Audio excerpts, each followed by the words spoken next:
tumis, ayam bawang, sayur dia sepatutnya bukan sayur ni, tapi tak apalah, kerana dia tak ada sayur. Yang recommended, yang harus kamu orang semua cuba, sangat-sangat. Okay, makan dulu sikit. Apa nama tadi? Ni dia. Original HT, Best Restoran Nasi Kandang. Sin 2001 katanya. Okay.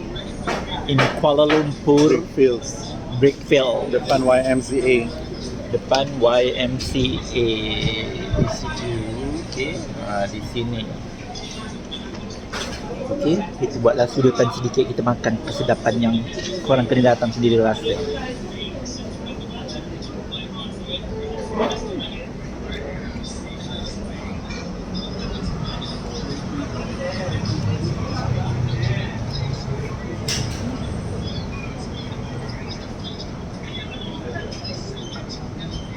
Ini sesuatu yang saya komen dia, rasa dia. Memang you all kena datang dan rasa sendiri, menikmati, baru boleh bercerita kesedapan dan menjanjikan yang memang betul food travel, yang pengkritik, yang memang selalu travel ke mana-mana, dia dah pergi makan mana-mana tempat, dia selalu mengkritik, yang you all kena datang dan rasa sendiri.